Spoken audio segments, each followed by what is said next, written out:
very few people have built a successful, thriving, long lasting $1 million business.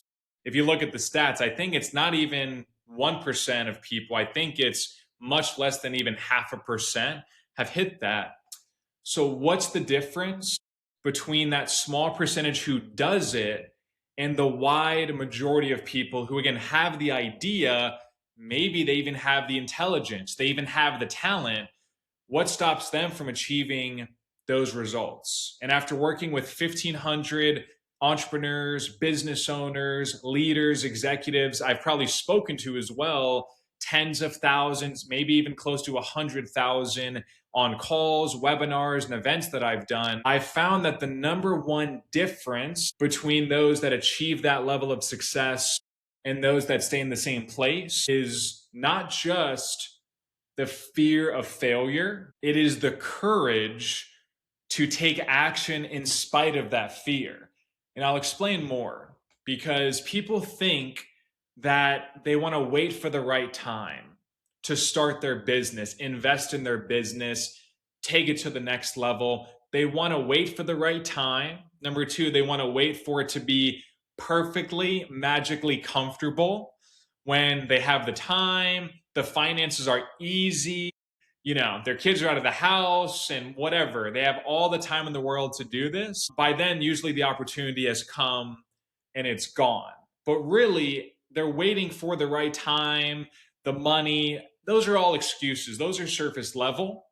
If we really need something, we're not going to make any excuses. We're going to find a way to make it happen. So, what stops people from having that courage to overcome that fear of failure? Because at the end of the day, everything, 99% of all these different reasons why people don't build the business or grow it or even start it, it stems from the fear of failure. But I think the 99.5% of people who don't achieve that level of success, they think that the 0.5% are fearless. They have reckless abandon. They don't care. They love putting it all on the line. And that's simply not true. Everybody, if you look at even UFC fighters, you might think, oh my gosh, they're so badass and they're not scared of anybody. If you actually listen to some of their interviews, like George St. Pierre, even John Jones, some of the biggest people, they say they are the most scared going into the octagon, or boxers going into the ring. They might have even more fear than the average person. They know all the possibilities and the ways that this can go wrong. The difference is they have the courage and the will and the drive to say, I'm going to do it anyway. The 99.5%, they have all these fears. They think of the downside, the risk. What if this happens? What if that happens? All these thoughts start to spiral in their head. And then they stop and think, well, this is getting uncomfortable. Maybe it's not the right time. Maybe I need more money and I need better connections and I need to think about this more. Let me do this next year. Let me think of 2027 or 2028.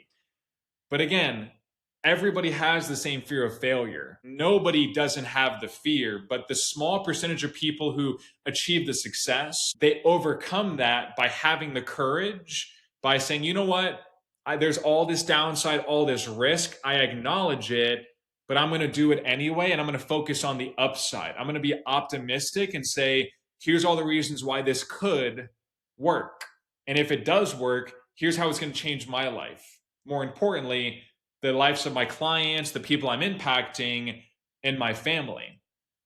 That's why we do anything, right? I mean, at a certain point, most of my clients, they're not growing their business or taking a leap of faith to buy a Lamborghini. Nothing wrong with that. They're taking a leap of faith to say, I want to leave a legacy. I want my time. I want freedom. I want to help people. I just want to build something that I know I'm capable of. But again, when you're doing anything like that, it's different than what you're doing now. It's going to be different. It's going to be uncomfortable, but you have to acknowledge that, yes, I have fear of failure. You do. Everybody does to a certain extent, but use that to your advantage and say, okay, I am going to build the courage, and it's not overnight, but I'm going to build the courage to say, I'm going to take action in spite of that. no matter what, right? It's not selective. You don't choose, maybe today I'm going to brush my teeth. Maybe tomorrow I will. I don't know. I'll be selective. It depends on how I'm feeling. No, you do it every day, right? So when you have the fear of failure, you have to think, why am I doing this? What's the upside? What can this be in 10 years? Not what is this going to be in 90 days? It's probably going to be nothing still. It's still an idea, but build the courage to overcome that fear of failure in a little sense by just taking action and chipping away at it. Because over time, once you start doing the thing, you start building the business, you start working with clients, you get results, you start building real confidence. That's why I'm not here saying just have confidence and think positively. No, you're going to have the fear of failure even when you make the leap of faith, even when you start doing the thing. The fear of failure isn't magically going to go away.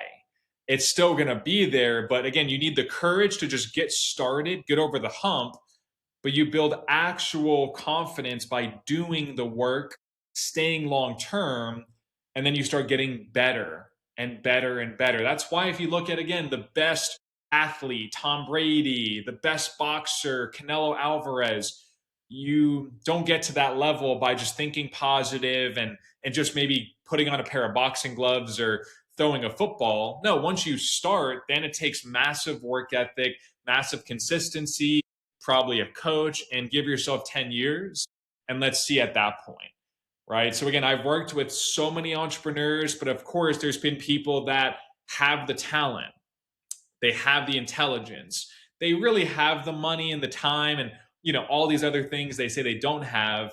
If they were committed and if they really said, you know what, honestly, I'm scared, I'm afraid of the embarrassment, I'm afraid of what if I try and it doesn't work. If they just said that, I would say, okay, well, I'm appreciative of the honesty. Let's walk through that. And again, I would show them maybe even a video like this and say, just so you know, you're never going to not be afraid. This is something new. It's different. It's exciting. It's scary. It's all these different things. Because when you're taking a business from zero to $1 million, let's say, it's 80 to 90% up here. It really doesn't have as much to do with your skill, talent, etc. It really has to do with you versus you. Of course, scaling from 1 million to 5 million or 10 million, you're already in business at that point. That's more strategy, developing your skills, developing a team. That's a different story. But this initial period, so many people think, Alex, I need the step by step. And how do I run advertising? And what do I offer? I say, no. You're not even there yet. You haven't even gone over this hump yet. Right. So again, bottom line, you have the fear of failure. This video, even after watching it, it won't magically eliminate it, but you have to say, where am I in this process? Have I really committed to the goal? Have I really said, here's all the reasons why this can work? Let me just start. Let me take the leap of faith. If so, then again, you're already there, but keep working at it and give yourself 10 years, right? Don't say, I'm going to give this 3 months or 6 months. Nothing amazing is going to happen in that time frame. But over 5 or 10 years, you can build a business that changes your family's life potentially. But if you're still here, even before them, if you're in the idea phase, you need to focus on, hey, all these other excuses, if I'm really committed to my goal, none of them are going to matter. So let's get rid of all those. Really, it's the fear of failure and say, okay, that's real, that's tangible. I'm never going to get over that. I'm going to battle against that every day. But let me develop a why. Let me develop a long-term vision or goal that motivates me enough and gets me saying, hey, yes, there's risk. Yes, there's downside, but here's what's possible if I just start, if I take that leap of faith. And I promise you, whether they're a millionaire, billionaire, any level of successful entrepreneur, they'll agree with this because, again, it's just about getting started. That's the first leap of faith. Then the second leap of faith is not quitting when it's inevitably not going to work instantly, right? So if you take the leap of faith, you face the fear, and then you can develop the confidence over time and just not quit. Look at any successful entrepreneur, they're going to say, that was my journey. I started, I sold my car to fund my business. That was a leap of faith. Again, it's faith because that wasn't a guarantee that my business was going to work, but it was a leap of faith that, hey, this is what I feel led to do. Let me take this leap.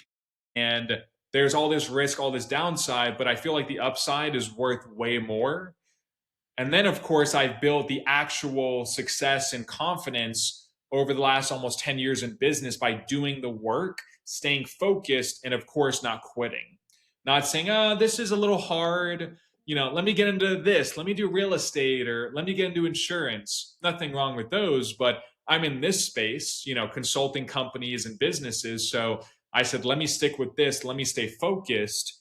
And again, let me not quit. So I promise you, if you watch this video, really think about it. Everything I'm saying is true because I have the case studies, not just of client successes, but again, to get 1,500 clients, I've done so many events, virtual, webinar, in person, one-on-one calls with people, and I've seen all these tendencies and kind of these battles that people have internally over, again, almost 10 years of doing this. So take some notes, rewatch the video again, see what stage of the process you're at. And I promise you, you'll be happy with the results if you listen to what I'm saying, no matter the business, whether you ever do anything with me or not. I promise you'll gain value from this and it'll help you in some way. So thank you so much for watching and hope you have a great day. God bless.